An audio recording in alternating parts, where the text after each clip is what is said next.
ஒருவேளை மக்கள் தொகை எண்ணிக்கை அடிப்படையாக வைத்தால் அதோடு சேர்த்து இந்த மாநில சட்டப்பேரவைக்கும் தேர்தல் நடைபெறக்கூடிய விதமாக ஒரே நாடு ஒரே தேர்தல் நடைமுறைக்கு வந்தால் அது மிகப்பெரிய அளவில் சிக்கலை ஏற்படுத்திவிடும். குறிப்பாக ஒரு 4-5 மாநிலங்களில் முன்னிலை பெறக்கூடியவர்கள் எளிதாக அந்த மத்தியில் ஆட்சி அமைப்பதை உறுதி செய்துவிடும் என்பதாகவெல்லாம் சில கட்சிகள் தங்களுடைய அச்சத்தை வெளியிட்டிருக்கின்றார்கள். எனவே குறிப்பாக பாஜகவினுடைய எதிர்கால அரசியலுக்காக தான் இது போன்ற திட்டங்கள் எல்லாம் தீட்டப்பட்டிருக்கின்றன. பாரதிய ஜனதா கட்சி ஆட்சிக்கு வருவதற்கு உத்தரப்பிரதேசம், பீகார் உள்ளிட்ட மாநிலங்களில், மகாராஷ்டிரா, மத்திய பிரதேசம் உள்ளிட்ட மாநிலங்களில் எல்லாம் முன்னிலை பெற்றாலே போதும், அந்த மாநிலங்களுக்கெல்லாம் கூடுதலாக இடங்கள் கிடைக்கப் போகின்றன. அதை அடிப்படையாக வைத்து இவர்கள் ஆட்சி அமைத்து விடுவார்கள். தமிழ்நாடு உள்ளிட்ட மாநிலங்களுக்கு குறைவான பிரதிநிதித்துவமே கிடைத்தால் குடியரசுத் தலைவர் தேர்வு உள்ளிட்டவற்றில் எல்லாம் பாதிக்கப்படும். ஏற்கனவே இந்த வடகிழக்கு மாநிலங்களாக இருக்கக்கூடிய 7 மாநிலங்களுக்கு எந்த ஒரு அங்கீகாரமும் இல்லை என்பது பல ஆண்டுகளாக ஒரு குற்றச்சாட்டாக இருக்கின்றது. குடியரசுத் தலைவருக்கு தேர்தல் நடைபெறும் பொழுது மக்களவை உறுப்பினர்களுடைய பங்களிப்பு பெரிய அளவில் இருக்கும், அவர்களும் வாக்களிப்பார்கள். ஆனாலும் கூட இந்த வடகிழக்கு மாநிலங்களுக்கு மிக குறைவான எண்ணிக்கையிலேயே நாடாளுமன்ற உறுப்பினர்கள் இருப்பதன் காரணமாக ஒரு சிறிய தாக்கத்தை கூட வடகிழக்கு மாநிலங்களால் குடியரசுத் தலைவர் தேர்வு முறையில் ஏற்படுத்த முடியாது. அதே போன்ற ஒரு சூழலை தென் மாநிலங்களுக்கும் ஏற்படுத்த பார்க்கின்றார்களா என்பதுதான் தென் மாநிலங்களில் இருக்கக்கூடிய பெரும்பாலான மாநில கட்சிகளுடைய நிலைப்பாடாக இருக்கின்றது.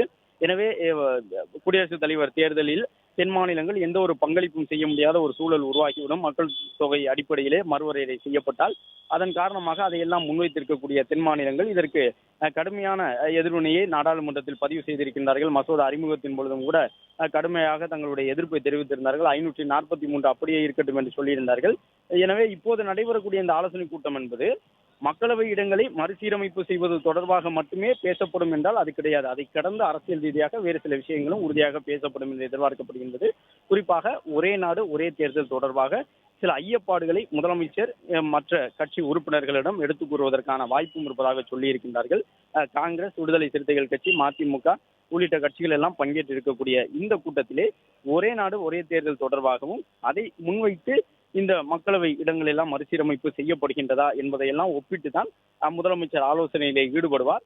மற்ற உறுப்பினர்களுடைய கருத்துக்களை எல்லாம் கேட்டறிந்த பிறகு, அந்த கட்சிகளுடைய நிலைப்பாடை கேட்டறிந்த பிறகு தமிழக அரசினுடைய அடுத்த கட்ட நடவடிக்கை என்னவாக இருக்க வேண்டும் என்பதை முதலமைச்சர் உறுதி செய்து கொள்வார் என்றும் சொல்லப்பட்டிருக்கின்றது.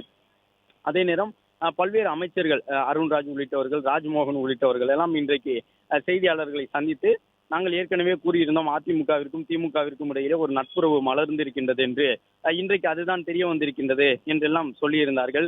அதிமுக திமுக ஒன்றாக சேர்ந்து இந்த கூட்டத்தை புறக்கணித்திருக்கின்றார்கள். தமிழக மக்கள் இவர்களை உணர்ந்து கொள்ள வேண்டும். மாநில நலனுக்காக முதலமைச்சர் ஒரு கூட்டத்தை கூட்டுகின்றார், ஆனால் அந்த கூட்டத்திலே இவர்கள் பங்கேற்க மறுப்பு தெரிவித்திருக்கின்றார்கள் என்ற கருத்தை அமைச்சர்கள் சிலர் வெளியிட்டிருக்கின்றார்கள். அதே நேரம் திமுகவை பொறுத்தவரை ஏற்கனவே குறிப்பிட்டவாறு எங்களுடைய நிலைப்பாட்டை நாங்கள் எடுத்து கூறிவிட்டோம், புதிதாக வந்திருக்கின்றார்கள் என்பதற்காக இங்கே நடைபெறக்கூடிய கூட்டத்தில் பங்கேற்றுதான் திமுக மறுவரையறையை எதிர்க்கின்றது என்ற நிலைப்பாட்டை எடுத்து கூற வேண்டும் என்ற அவசியம் எங்களுக்கு கிடையாது என்று திமுக சார்பிலும் கூறியிருக்கின்றார்கள். இப்போது நடைபெறக்கூடிய இந்த கூட்டமானது கிட்டத்தட்ட 40 நிமிடங்கள் நடைபெற இருக்கின்றன. சரியாக 2:58 மணிக்கு கூட்டத்தை தொடங்குவதற்கான ஏற்பாடுகள் எல்லாம் செய்திருந்தார்கள். அதற்கு முன்பாகவே முதலமைச்சரும் கூட்ட அரங்கிற்கு சென்றிருந்தார். காங்கிரசினுடைய உறுப்பினர்கள், இடதுசாரிகளுடைய உறுப்பினர்கள் எல்லாம் 2:30 மணி முதலே வர தொடங்கியிருந்தார்கள். கலைவாணர் அரங்கத்தில் 3வது தளத்தில் நடைபெறக்கூடிய நிகழ்வில் பங்கேற்பதற்காக முதலமைச்சர் வந்திருக்கக்கூடிய சூழலில் வாலாஜா சாலையிலே ஏராளமான காவல்துறை பாதுகாப்பு வழங்கப்பட்டிருக்கின்றது. அவசியமற்ற பொதுமக்கள் யாரும் நிற்பதற்கு, வாகனங்கள் நிறுத்துவதற்கு அனுமதி வழங்கப்படவில்லை. காவல்துறை கட்டுப்பாட்டில் வாலாஜா சாலை கொண்டு வரப்பட்டிருக்கின்றது. நேற்றைய தினமும் முதலமைச்சர் கலைவாணர் அரங்கத்திற்கு வருகை தந்திருந்தார். கலைவாணர் அரங்கத்திலே கைத்தறி சார்பில் நடைபெற்ற கூட்டத்தில் பங்கேற்று முடித்த பிறகு நேற்றைய தினம் முதலமைச்சர் இங்கிருந்து நடந்து சென்று சற்று தூரத்தில் நின்ற பொதுமக்களை எல்லாம் சந்தித்திருந்தார். எனவே அதுபோன்று இன்றைக்கும் முதலமைச்சர் வெளியில் வருவதற்கு வாய்ப்பு இருக்கின்றது என்று கருதி ஏராளமானவர்கள் சாலையிலும் காத்திருக்கின்றார்கள். வாலாஜா சாலையிலும் பொதுமக்கள் காத்திருக்கின்றார்கள். கூட்டம் தொடங்கி நடைபெற்று வரக்கூடிய சூழ்நிலையில் ஒவ்வொரு கட்சியிலும் ஒவ்வொரு உறுப்பினர்கள் பேசுகின்றார்கள். தங்களுடைய கட்சியின் நிலைப்பாடு என்ன என்பதை எடுத்துக் கூறுகின்றார்கள். முதலமைச்சர் அவர்களுடைய கருத்துக்களை எல்லாம் கேட்டறிந்து வருகின்றார். நிறைவாக அவர்களோடு இணைந்து முதலமைச்சர் தேநீர் அருந்திவிட்டு புறப்பட்டு செல்வார் என்ற ஒரு தகவலையும் கூறியிருக்கின்றார்கள்.